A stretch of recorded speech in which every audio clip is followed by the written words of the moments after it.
এক বাটি আটা নিয়ে নেব, পরিমাণ মতো নুন, নুনটা আটার সঙ্গে মিশিয়ে নেব, আটাটা অল্প অল্প জল দিয়ে মাখিয়ে নেব।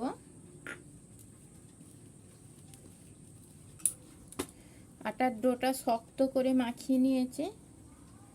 এক বাটি জলের হাফেরও কম জল লেগেছে। নরম হলে হবে না, শক্ত করে মাখাতে হবে।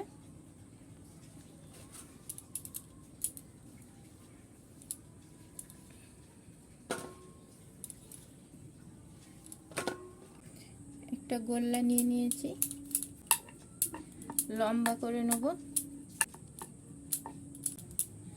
মাঝখান দিয়ে হাফ করে নেব। এবার একটা ছুরি নিয়েছি, পাতলা পাতলা করে কাট করে নেব।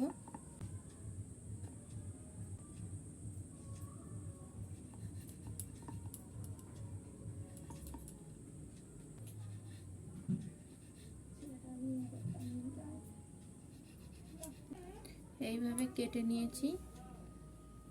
একটা কাঁটা চামচ নিয়ে নিয়েছি,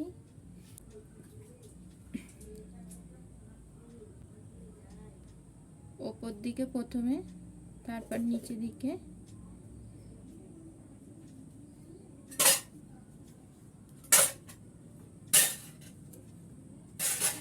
এইভাবে বানিয়ে নেব। উপরে নিচে দিকে চাপ দেবো।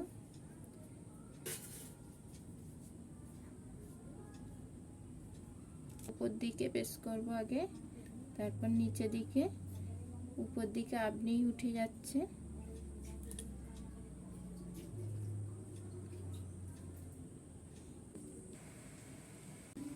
সব বানানো হয়ে গেছে।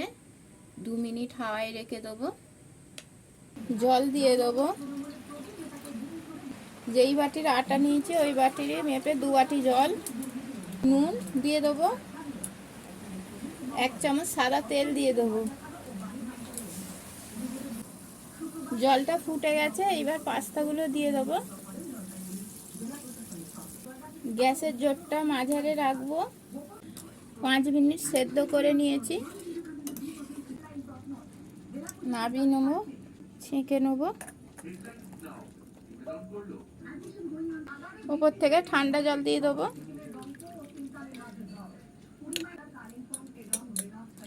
তেল দেবো। তেলটা গরম হয়ে গেছে, হাফ চামচ জিরে দিয়ে দেবো। 2 কোয়া রসুন কুচো করে কেটে রেখেছি দিয়ে দেবো। আদা কুচো করে দিয়ে দেবো। পেঁয়াজ একটা কুচো করে রেখেছি দিয়ে দেবো। গ্যাসের জোরটা মিডিয়ামে রাখবো। হালকা ভাজা হয়ে গেছে, টমেটো কুচো দিয়ে দেবো। ঝালের জন্য কাঁচা লঙ্কা কুচো। নুনটা দিয়ে দেবো পরিমাণ মতন, পাস্তার জলের নুন আছে। হাফ চামচ হলুদ গুঁড়ো, হাফ চামচ কাশ্মীরি লঙ্কার গুঁড়ো, ধনে গুঁড়ো হাফ চামচ। পাস্তার জলটা অল্প দেবো। জলটা দিয়ে দেবো। হাফ চামচ চিনি দেবো। ফুটে গেছে, এবার পাস্তাটা দিয়ে দেবো। ওপর থেকে হাফ চামচ ম্যাগি মশলা দিয়ে দেবো। হয়ে গেছে, গ্যাসটা অফ করে দেবো। ওপর থেকে ধনে পাতা কুচি না।